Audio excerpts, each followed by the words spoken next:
59A পাম avenue দক্ষিণ কলকাতা সেই ছোট্ট আবাসনে থাকতেন রাজ্যের প্রাক্তন মুখ্যমন্ত্রী বুদ্ধদেব ভট্টাচার্য। বুদ্ধদেব ভট্টাচার্য যখন প্রয়াত হন 2024-এর 8ই জুলাই, তারপর সেখানে থাকেন একাই মীরা ভট্টাচার্য, তার সহধর্মিণী। সেই ফ্ল্যাট থেকে মমতা বন্দ্যোপাধ্যায় 2024-এর 8ই জুলাইয়ের পর সমস্ত সিকিউরিটি প্রত্যাহার করে নিয়েছিলেন। রাজ্যের বর্তমান মুখ্যমন্ত্রী শুভেন্দু অধিকারী বর্তমানে যা সংবাদ, সেই ছোট্ট ফ্ল্যাটে তার পর্যাপ্ত সিকিউরিটির ব্যবস্থা আবার করছেন রাজ্যের বর্তমান মুখ্যমন্ত্রী শুভেন্দু অধিকারী। কেন সিকিউরিটি প্রত্যাহারিত হয়েছিল? রাজ্যের প্রাক্তন মুখ্যমন্ত্রী বুদ্ধদেব ভট্টাচার্য প্রয়াত হওয়ার পর তাহলে কি তার স্ত্রী মীরা ভট্টাচার্যের কোনো সিকিউরিটির কোনো প্রয়োজন ছিল না? কী কারণে মমতা বন্দ্যোপাধ্যায় সরিয়েছিলেন আমরা জানি না, কিন্তু রাজ্যের অধুনা মুখ্যমন্ত্রী তিনি কিন্তু মনে করছেন যে সেখানে সিকিউরিটি দরকার এবং সেই জন্য সিকিউরিটি ফিরিয়ে দিয়ে আরও একটা দৃষ্টান্ত স্থাপন করছেন সৌজন্যের রাজনীতির এই পশ্চিমবঙ্গে।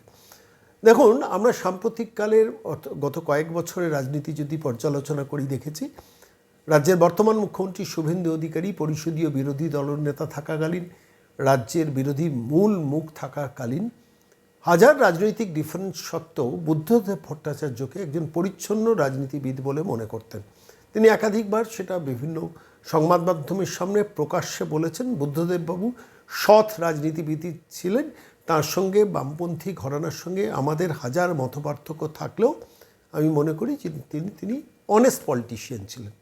বুদ্ধদেববাবু যখন প্রয়াত হন তখন স্বাভাবিকভাবে রাজ্যের বর্তমান মুখ্যমন্ত্রী তৎকালীন বিরোধী নেতা হিসেবে, পরিষদীয় বিরোধী দলনেতা হিসেবে শ্রদ্ধা জানানোর জন্য রাজ্যের মুখ্যমন্ত্রী গিয়েছিলেন, বর্তমান মুখ্যমন্ত্রী গিয়েছিলেন এবং তিনি যখন হসপিটালে অসুস্থ অবস্থায় রয়েছেন সেই সময় তাকে দেখতে শুভেন্দু অধিকারী পৌঁছেছিলেন।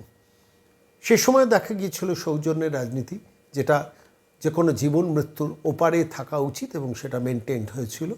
মমতা বন্দ্যোপাধ্যায় বুদ্ধদেব ভট্টাচার্যকে দেখতে গিয়েছিলেন হসপিটালে, সেই দৃশ্য আমরা মনে করতে পারছি। কিন্তু মৃত্যুর পর আচমকা তার কোনো একটা জায়গায় যুক্তিবোধ বা আবেগ হারিয়ে যায় বুদ্ধবাবুর পরিবারের প্রতি। মীরা ভট্টাচার্য তখন একা থাকেন, সেই ছোট্ট আবাসনে কোনো সিকিউরিটির ব্যবস্থা ছিল না।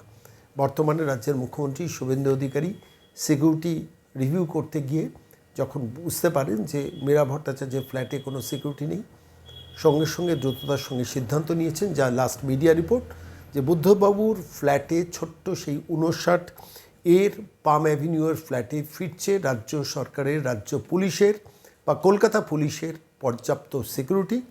এবং বাংলার মাটিতে এই সৌজন্যের রাজনীতিটাই ভীষণভাবে প্রয়োজন, যেটা সমস্ত কিছু পলিটিক্যাল বায়াসনেসের ঊর্ধ্বে ওঠা উচিত। ধন্যবাদ রাজ্যের মুখ্যমন্ত্রীকে এই গুরুত্বপূর্ণ সিদ্ধান্তটা নেওয়ার জন্য। আমার মনে হয়েছে এই সংবাদটি বাংলার তথাকথিত ইলেকট্রনিক মিডিয়ার সংবাদ মাধ্যমে হারিয়ে গেছে, কিন্তু খবরটা অত্যন্ত গুরুত্বপূর্ণ।